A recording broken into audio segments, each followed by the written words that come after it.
sports talk conversations with a good laugh mixed in. This is the Sports Talk with Thetford and Ashby podcast from Double T 97.3, presented by Cantex Roofing and Construction.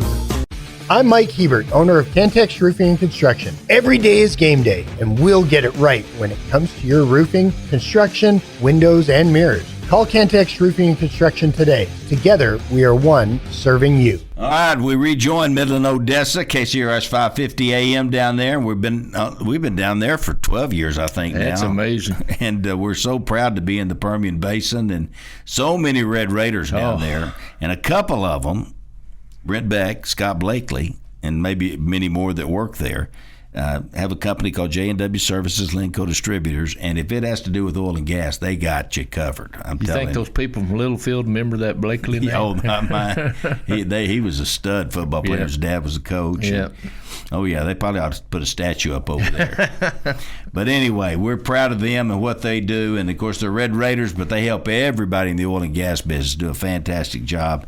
And we're proud of them, thankful for them down there. They really are a big part of us being down in Midland, Odessa. Well, Randy Rosetta is joining us now. Hey, Randy. How are you? How are you? I wonder why you didn't answer my text last night. I went to bed early. It's summer. It gets to be summer. My wife's a teacher, as you know. Oh, yeah. And she's ready for bed at a certain time. She's the boss. So. Oh, so you I thought surely you had another high school event to go to or something. No.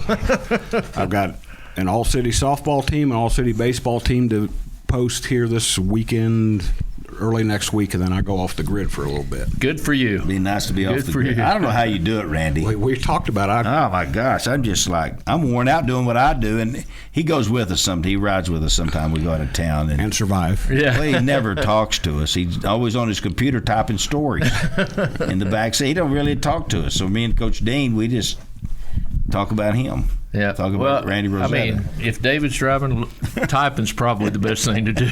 Just don't look up, Randy. Well, you both knew my father-in-law, Yeah. Tom Hall. It's the last few years when he was on Earth, I rode with him a couple of times, and every time I got home, I'd drop to my knees and Thank say you, Jesus. I'd text my wife on the way home and say, my life insurance is up to date. So David's okay. Yeah. He's all right. It's all relative, right? Yeah. Yeah. I am in a hurry, though. I am in a hurry. There's nothing wrong with going there and coming home. Yeah, I'm in yeah. a hurry.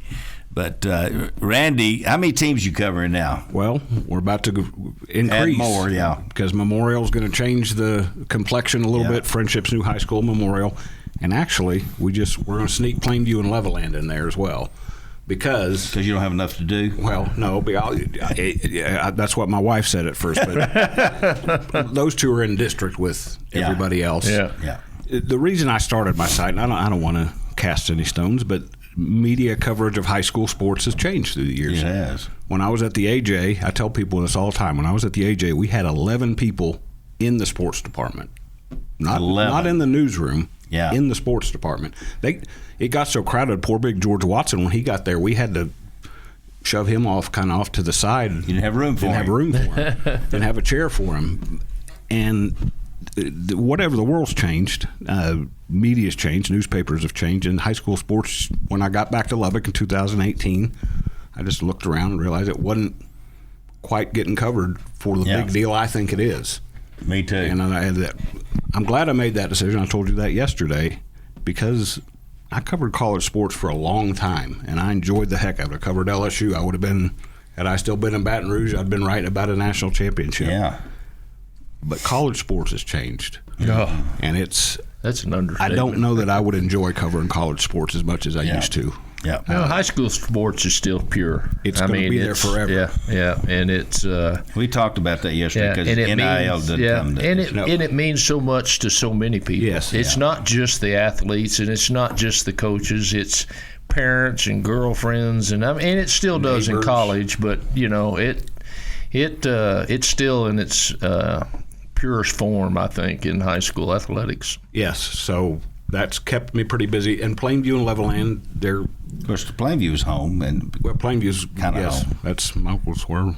I know. That's my second West Texas home, and then Levelland's just they're in the same district with Estacado, Liberty, and now Memorial for a year, And plus, Lyle's just such a good Tell everybody, Yeah. Randy, where they can get this information. HubCityPreps.com. There's also, I haven't promoted this yet enough.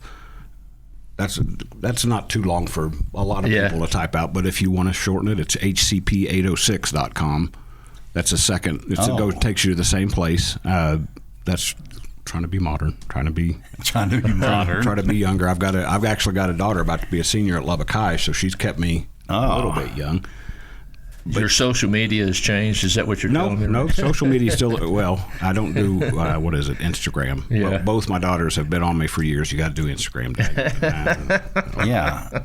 And sometimes I get something from me and I can't open it because I don't have an Instagram. I'm afraid to open it. Oh, you are? Yes, I'm afraid what'll pop up. I tell you, it's become the fact that if you want information and close to being accurate, you've got to have an X account or a Twitter account because people are breaking sports news, regular news, and everything on that platform. And everything that shows up on my site gets promoted on does. Facebook. Facebook is for old people, for us. And what's good about your Twitter account or your X account is it'll catch my eye. It'll make me go read the article. Well, thank you. That's why I do it. Are you posting on X? Yeah. Yes, and one of my great sponsors, a good friend that you know, Jeff Horn. Yeah. A couple of his companies. We had breakfast the other day, and he said exactly what you said. Yep. He said, I get most of my stuff off of, he called it Twitter or X or whatever. But you've got to, it gives them an entry point. Yeah, exactly. Mm-hmm. So because it just people. It's like a headline. It makes you want to go pursue something else. And I'm on X. I look at X. I tag you once in a while. I try to get you stats during games. So you asked the question.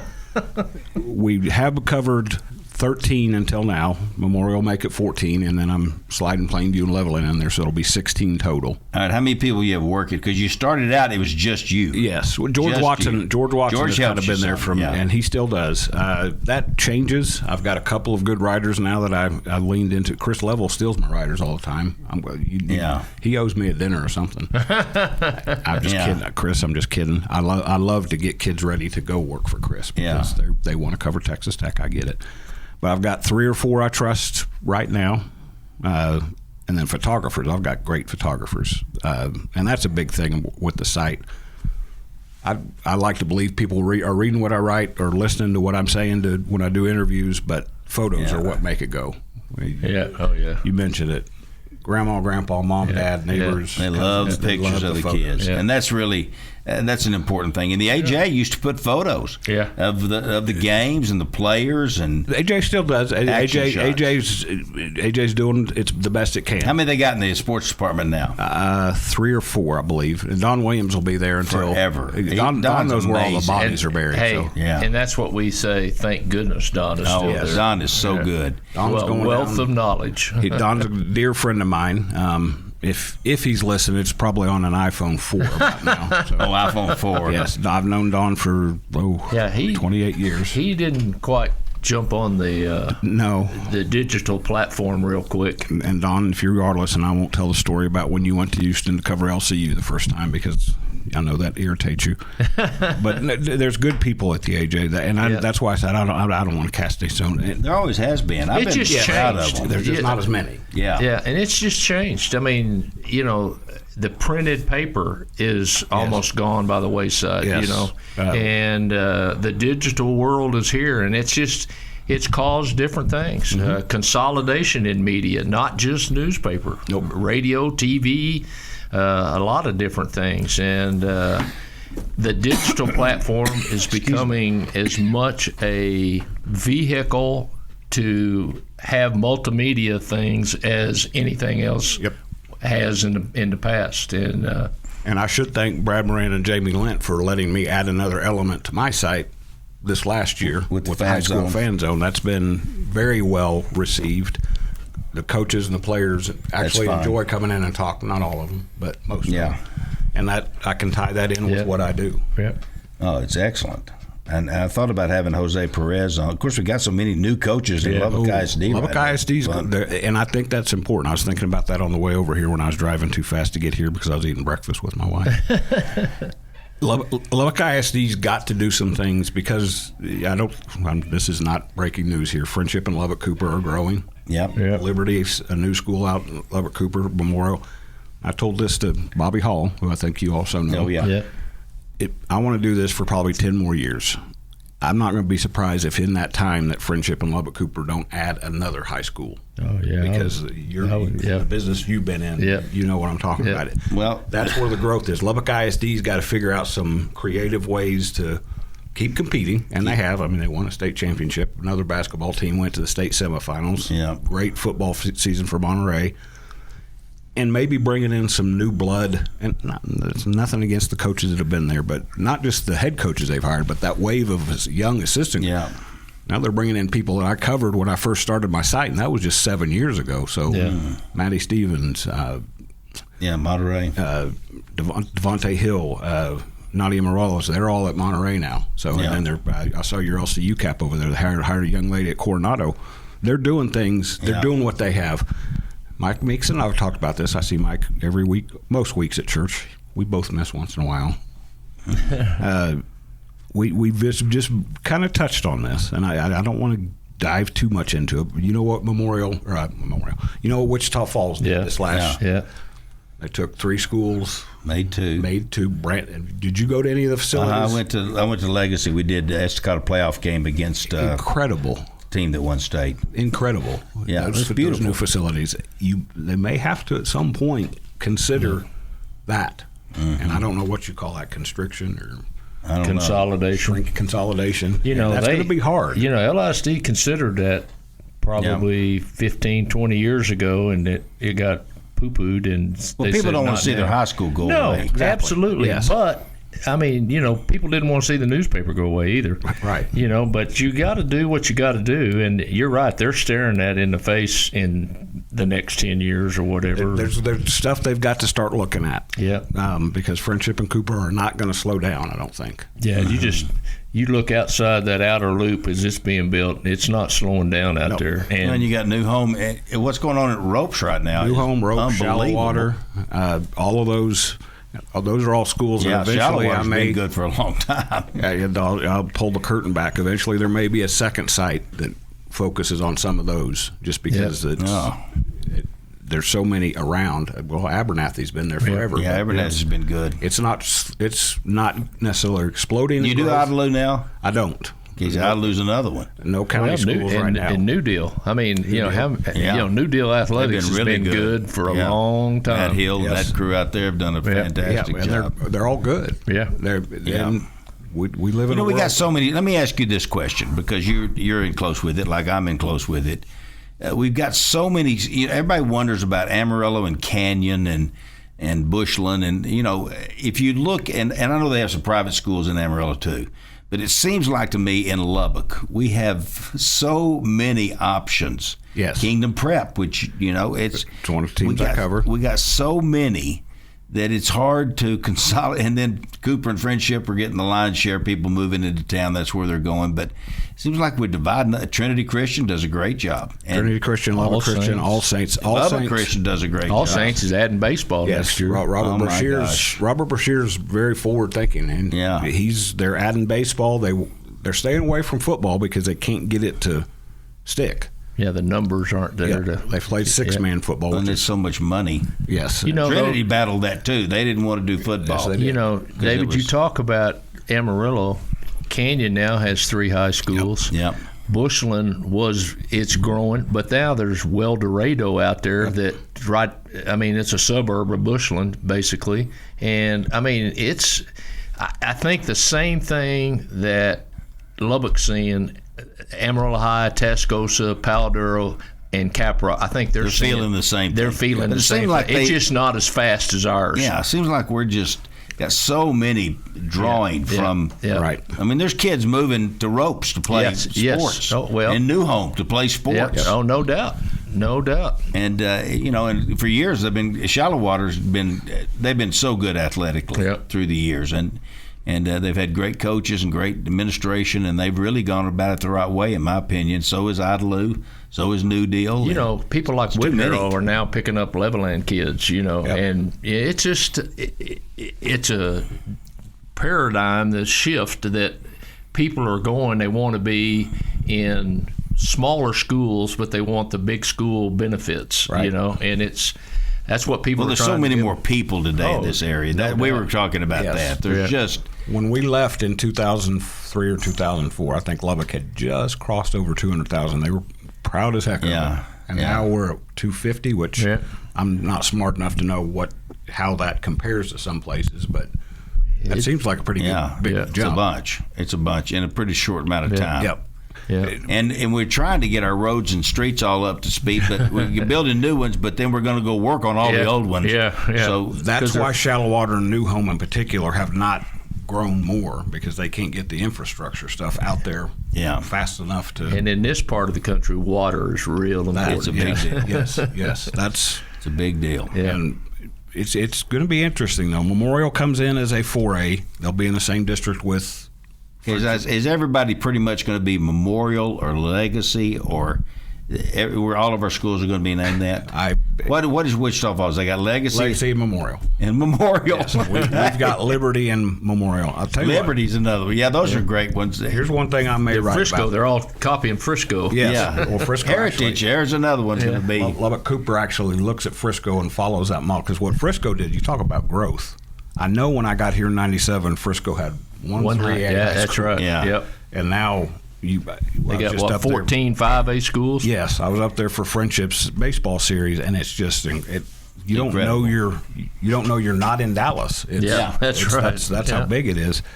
But I was going to say that Memorial comes in as a 4A, so they'll be in the same district with Liberty and Estacado, but just for a year. Jason Richards, the new football coach out there, and maybe I misheard him. I'm going to round it. They're going to have about 200 kids, freshmen and sophomore in football. This year. And he said, Opening year. Unbelievable. So he said, we're going to have to be ready to play a 5A football game right away. Sports talk conversations with a good laugh mixed in. This is the Sports Talk with Thetford and Ashby podcast from Double T 97.3, presented by Cantex Roofing and Construction. Plains Capital Bank, ride with the good guys at Plains Capital Bank. That has just stuck with me. Sometimes you just get a little slogan or something, and it just sticks, and that is stuck with Plains Capital Bank. And David Quintanilla is now the West Region chairman or president or whatever they call him. And I walk in the bank the other day, going there to see him about something, and Seth Schultz is the Lubbock market president. And I'm like, Seth, you play basketball with Tanner at Coronado. In 2005 they graduated. And I'm like, hold it now. But doing a great job, and just good Lubbock people taking care of Lubbock. And that's what they do, and do a fantastic job of that. Been great supporters of Tech and youth sports and high school sports.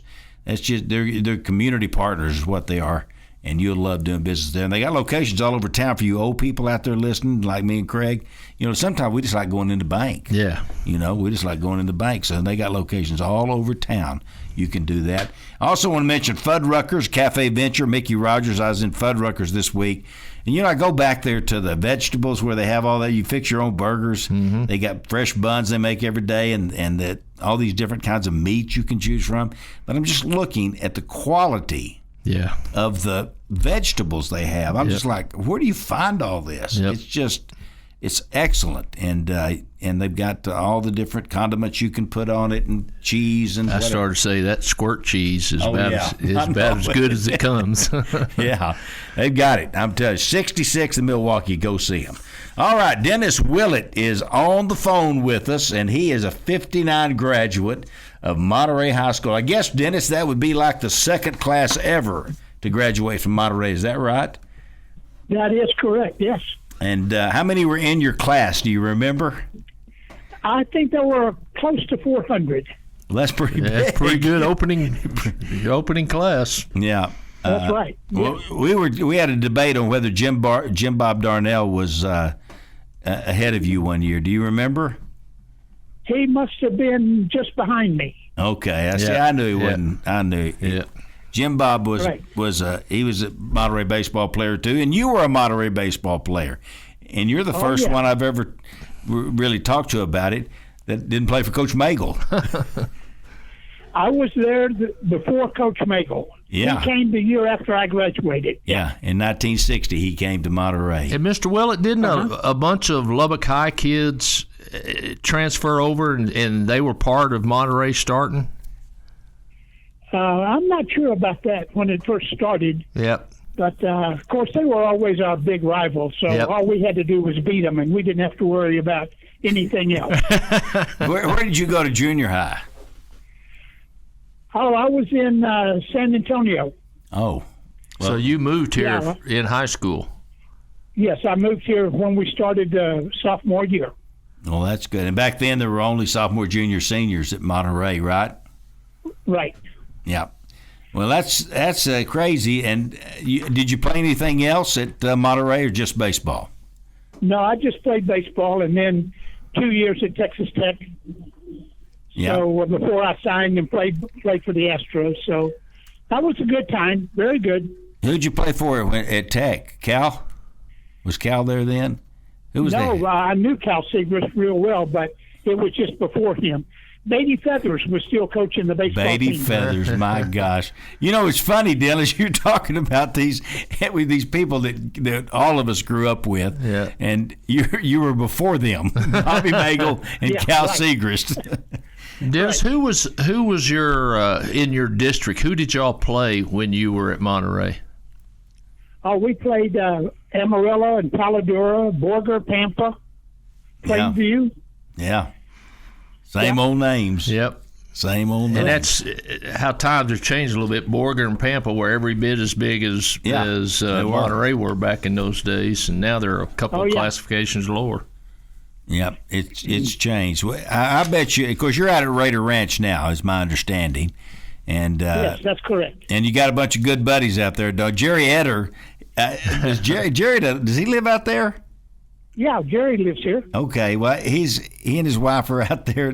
He was doing something, playing pool or playing, I don't know, some card game or something. Y'all got kind of a whole thing going on out there at Raider Ranch, don't you? Oh, we do. It's a great place to live. Yeah. Yeah, and y'all have all these different things. And Jerry was the one that was instrumental in getting Dennis on, because he just thinks a lot of you and your career. And 2 years at Texas Tech. Now, why did you only play 2 years? Well, after my sophomore year, I hit .418, and the scouts were knocking on the door, and it was before the draft, so I didn't have to go through the draft. Yeah, So I had the Red Sox and the Giants and the Astros all after coming you. to see me, and when they made it right, you know, I signed, and I knocked around the minor leagues for 5 years, had my cup of coffee in '63, Yeah, but I never played in the big leagues. yeah. What position It was did you always- play, Dennis? I was an infielder, second and short. I played second base at Monterey and Texas Tech, but when I signed, they made a shortstop out of me mostly. Do Played a little bit at third base. Do you remember some great players that you played against in the minors? Yeah, I played with Joe Morgan and Rusty Whoa. Staub. Oh, Rusty Oh, yeah. Staub. Yeah. how I knew about those that? guys real well. Yeah. Isn't that something? Rusty passed away a couple of years ago on a flight coming back from London. Yeah. Oh, And Joe Morgan, Joe Morgan's gone too. he's isn't one he? of the all-time greats. Yes. You remember he did that Absolutely, little yeah. chicken wing Yeah, with that arm yeah, when he was getting yeah. ready to hit? Yeah. Those are Joe, Joe came to the Astros a year after I did, and the first time he came to spring training, all the rest of us infielders looked at each other and said, "Uh-oh." We knew what was going to happen. there's the second baseman. Yeah, that dude may be on his way, right? We knew that. You know, I used to have a sporting goods store for a while, and we'd order baseball gloves, and I ordered a Joe Morgan baseball glove, and I was amazed at how small it was. The second Yes. baseman, they got to get the ball turning. Yeah. And it was so I love that glove. But you've had quite a career, Dennis. You really have. That was a good 5 years. Yeah. You know, But I'm when talking you're about 20 high years school to old Tech and on to the pros. Yep. I'm on to the minor leagues. Well, when you're 20 and 21 years old and they're paying you to play baseball, do you think you're living the dream? Yeah. No, well, And did you play in a Little League and stuff in San Antonio? Oh, yes. I started in San Antonio. There was a guy named Dave. He was an Orioles second baseman for about 15 years. Oh. And then he went on and played for the Braves, and he managed the Orioles, and then he managed the Mets later on. Yep. Davey Johnson. Yes. Davey Johnson. Yep. Very good manager, by the way. Yeah. He really was. So we played ball together in San Antonio, and then there were a couple more guys that signed later on. A guy named Chuck Knutson from the University of Texas, and we had quite a good little league and pony league set up in San Antonio. When you were at Tech, did y'all play Texas? No, we didn't play Texas. Yep. They were afraid. They didn't want to play us. Yeah. What about your high school teammates? Or some of them did they continue on like you did at after Monterey and Tech? Oh yeah, the shortstop. His name was Jimmy Harris.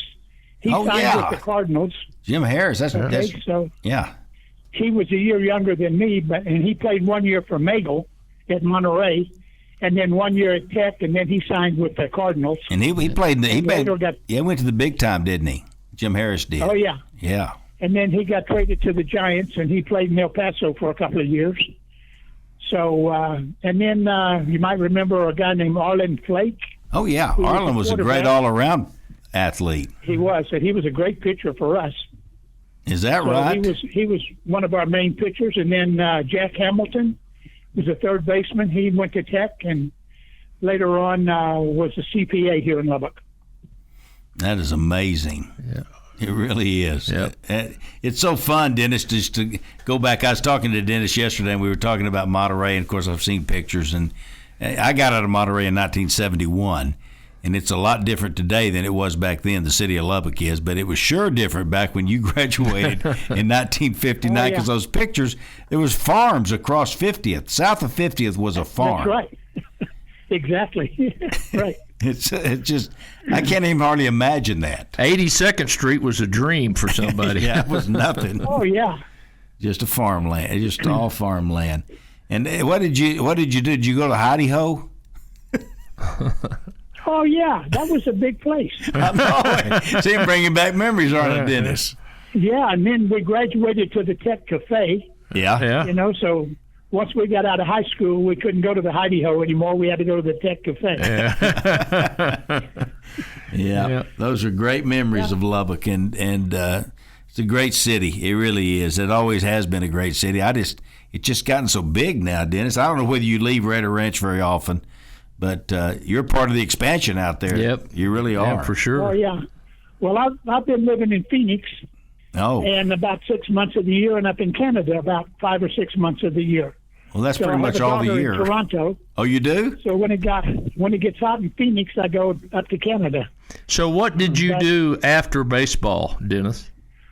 I married a girl whose dad owned a pump manufacturing company, irrigation pumps. Uh-huh. Yep. And later on, I moved to Phoenix, and I was president of a company called National Pump for 10 years. And we built a big factory in Saudi Arabia. So we manufactured irrigation pumps over in Saudi for about 10 years. And then we sold the company to the Saudis, and I ended up getting a job in Thailand. So I moved to Thailand for 20 years. Now, I want to talk to you about that. Thailand, because Jerry was telling me about that. 20 years in Thailand. What are you doing over there? I had two manufacturing companies.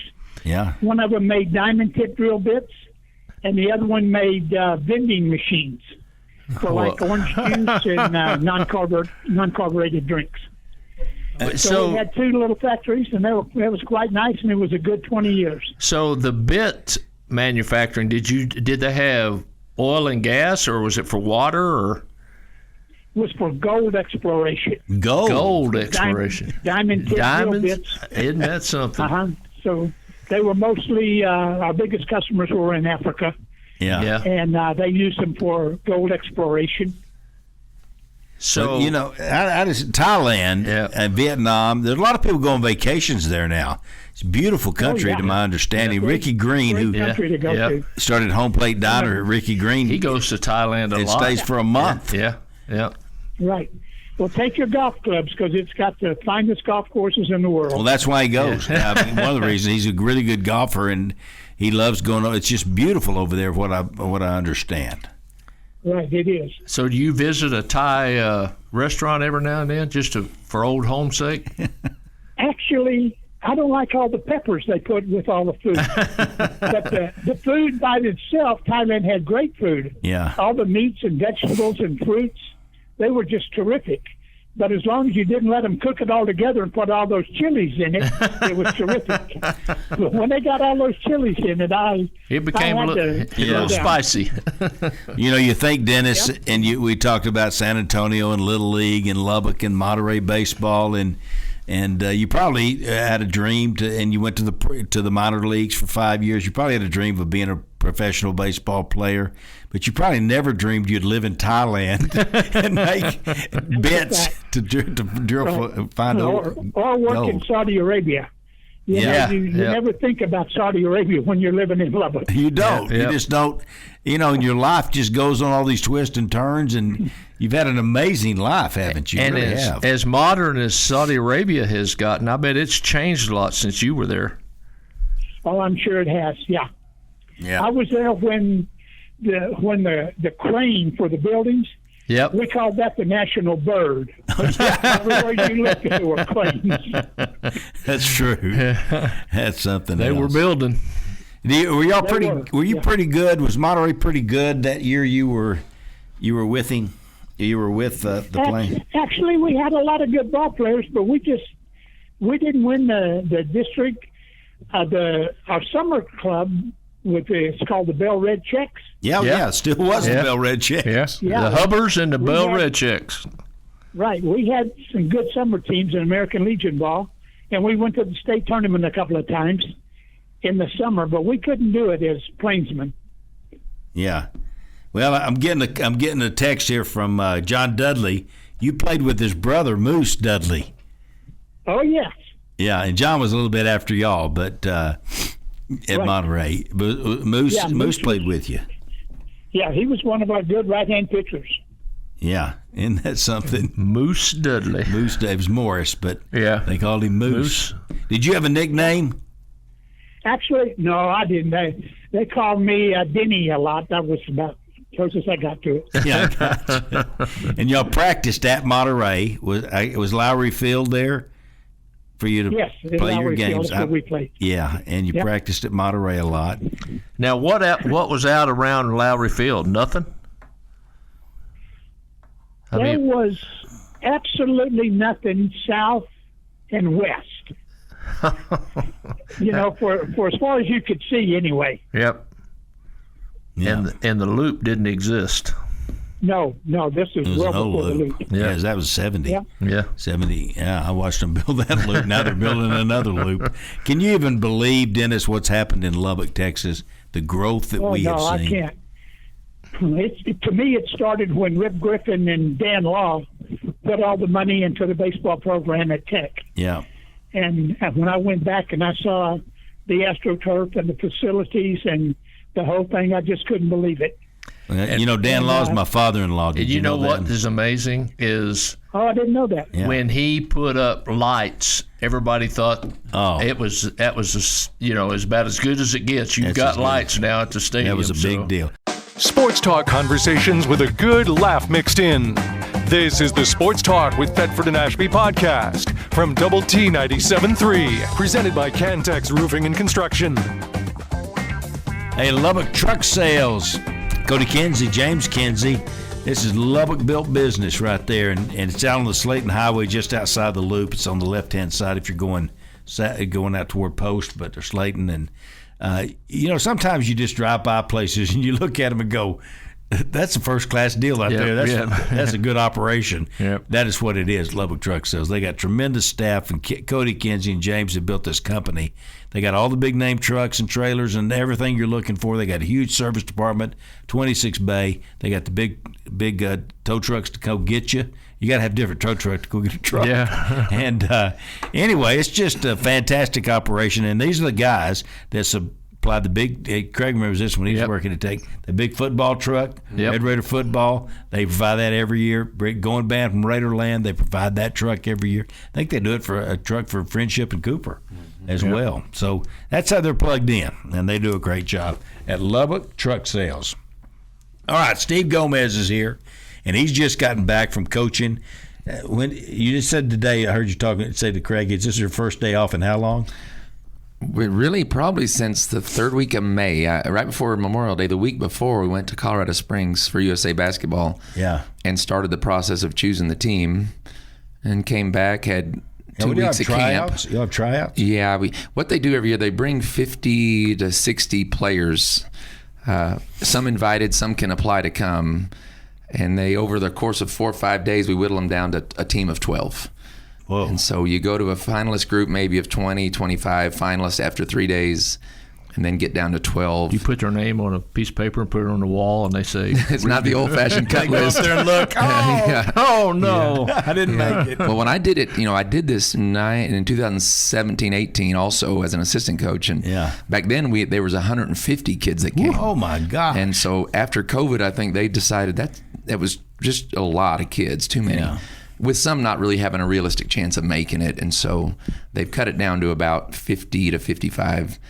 So after that, then we cut it down to 12. They're probably pretty good, aren't they? They're decent players. Well, even the ones that obviously don't make it, there's some high-level kids. These are, for example, the first time I did it, the 1 year you play the AmeriCup with the U16, which is what we did this year. Mm-hmm. The next summer is the World Cup. Well, back when I did it the first year, Caitlin Clark, Paige Beckers, Azzy Fudd, Aaliyah Boston. They're there? Now these are the kids that were with Haley Van Lith, Cameron Brink. But the first year, so Caitlin Clark makes the AmeriCup team. She didn't make the World Cup team the next summer. So Caitlin Clark didn't, over those 3 or 4 days of trials is what they call them. Yeah. She just didn't play very good. Didn't shoot it good. Wasn't as productive. So she didn't even make the World Cup team that year.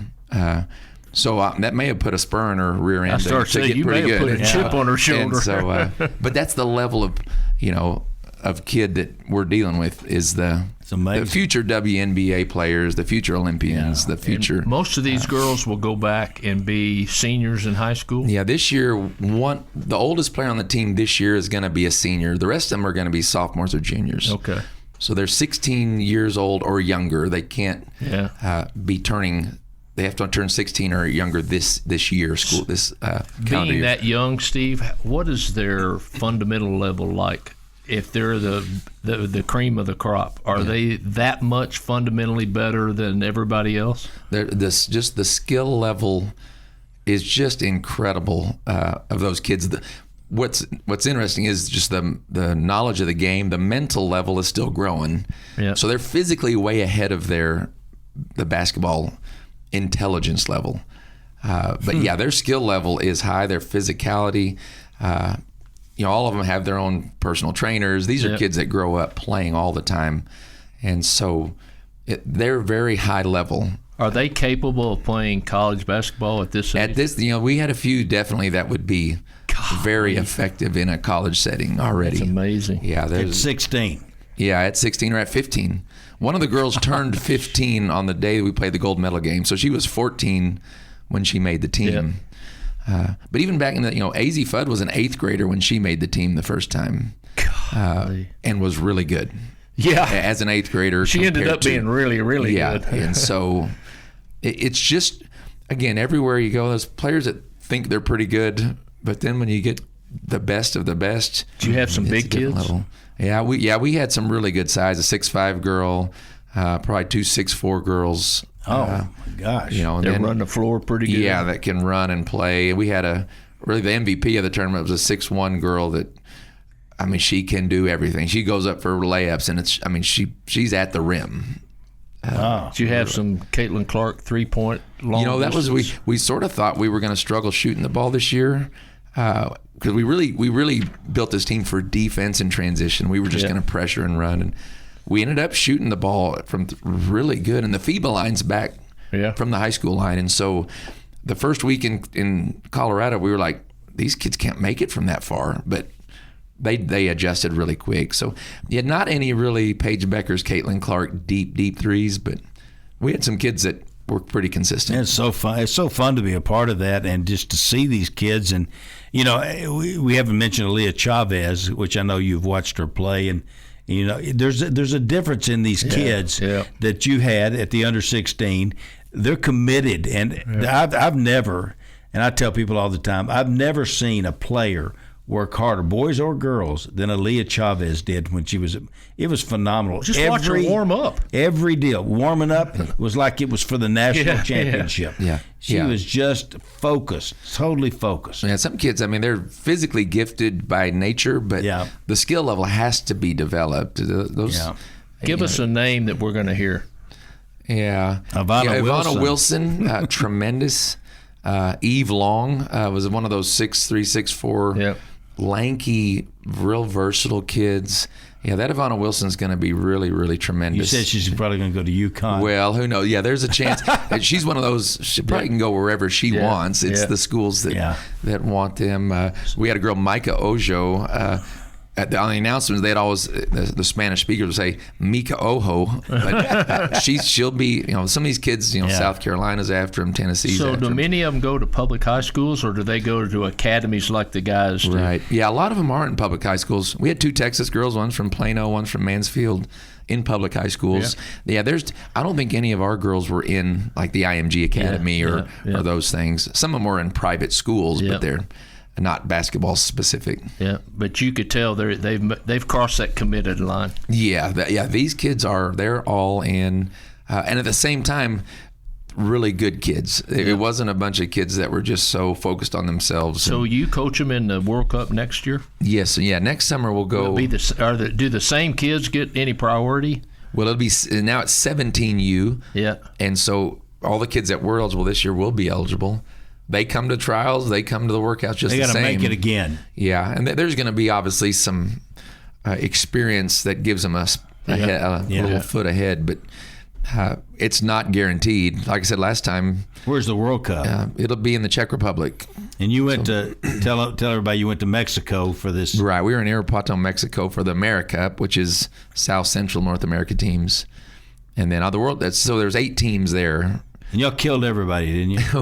Well, come on now.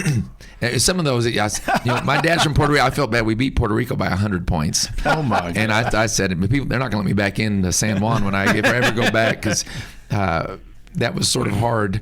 But we did 24-second shot clock. Well, tell us why it's hard, though. Yeah, it's just difficult. You've got to play the game. Yeah. And with a 24-second shot clock, you're not going to in the first and second quarter just take shot clock violations. When it got to the third and fourth quarter, we'd say we're not going to score until under 10 on the shot clock, or hey, we get a steal, we're not taking. And the kids want to play. The kids want to play. They're out there to compete, and so again, one game we won. I can't remember, beat at Panama. I think maybe 138-12, or it was something. Yeah. But we did everything we could. And somehow they got 12. But the competition. That was a game we set a goal, no more than 4 points a quarter, because we wanted to defend correctly. Yeah. But then Canada's always really competitive. Yeah. They're always the strongest team in that pool, and so we were able to win the gold medal game, I think, by 30-something points. But it was so Czechoslovakia, the competition will pick up a little bit. So that'll be 32 teams from all over the world, and France and Spain, and Australia is always good. Yeah, Steve, you do know Czechoslovakia is further than Amarillo. We're not taking the TNMNO up there. Last time we were in Belarus, which now you couldn't get in Belarus probably with all the stuff with Russia, Ukraine, but. We've been able to travel the world a little bit, see some good basketball. That's so fun. Does Shauna get to go with you? Well, next time That's his wife, by the way. They might. I think her and the kids might meet us there towards the end of the tournament, and we'll stay and do some vacationing. Yeah. But with USA basketball, it's not the same as LCU where the family comes and everybody goes. It's a business trip. Speaking of LCU. You've taken some trips with your teams to California and Las Vegas. Have you got something like that planned again? Yeah, last year we got to go to Brazil before the season started. That was tremendous opportunity. This year, I think the most exotic trip we're taking this year might be to St. Joseph, Missouri, which isn't here. And then we'll play our conference next year. We just found out the Tip-Off Classic next year. Hawaii got the opportunity to host it, so we might next season start the year there. That's a pretty good recruiting if we tool. can, if we can find. So if anybody's out there listening that wants to donate and go with us, that would be awesome. Go with us. But enough money. Talking of scheduling, do you get a chance to schedule the teams like Drury and Southwest Oklahoma and the teams that you'll meet in the national finals probably 5 times out of 10, do you get a chance to schedule them for regular season at a neutral site or something? Yeah, and some of that is the Tip-Off Classic sort of does that. If you can get involved in that, it's the very start of the season, maybe they invite 8 to 12 teams to play in those. The more we're able to get in those, the better chance that is. So they already said Grand Valley's going to be there next year. They won the national championship this year. We try to schedule as much as possible with good opponents because it's sort of hard to schedule. A lot of teams don't want to come to Lubbock to play. Yeah. So sometimes we're having to figure out neutral sites or tournaments to play them in. Sometimes that's the rub. I think next year we only have 2 non-conference home games. Even if we try to guarantee people to come, it's hard to get teams to come to play. Can you team up with WT and get somebody to play on Thursday and then play so they can get 2 games on one trip? Yeah, we've done that either with Eastern New Mexico or WT before. So those are ways we can do that. It's just a challenge. Would you want to go play somebody that's won the national championship 3 out of 9 years? You're going to pin our ears back. Well, I've been telling people, we have 7 freshmen coming. This is going to be a fun year. But how good are these 7 freshmen, though? They better be really good. Yeah. There's a few 4 years ago, he had 7 freshmen, too. Yeah, we've had some years where we've relied on some freshmen to play, and next year we will be. We've got a couple of kids coming that have already proven they can. Who you got coming back? Yeah, coming back. So our 4 seniors, Marty McCoy, the girl from Munster, who started as a freshman. Yeah, she ended up hurting her knee and missed a lot of a year, but she'll be back. Tia and Deja Johnson, the girls from Brownfield, the local kids. Oh, yeah. Did they win state while they were there? They did. They won state in Brownfield, and they're tricky good. I mean, they're not just going to walk in and warm-ups wow anybody, but they're really solid skill. Taylor Thomas is a girl from Canyon who will be – she was out last year for an ACL, so she's coming back. So we've got a lot of kids that are healthy, on edge, getting back. Yeah. And then Kennedy Chappell, a girl who's going to be a junior who started for us as a freshman, as a sophomore. I've watched really her. Good. She's got some potential. Yeah, I mean, she she's can do a pretty everything. good player. She's competitive, really hard worker. Yeah. Kimber, we have a girl, Kimber Matthews from Groover, who came as a walk-on, and she has become a tremendous player.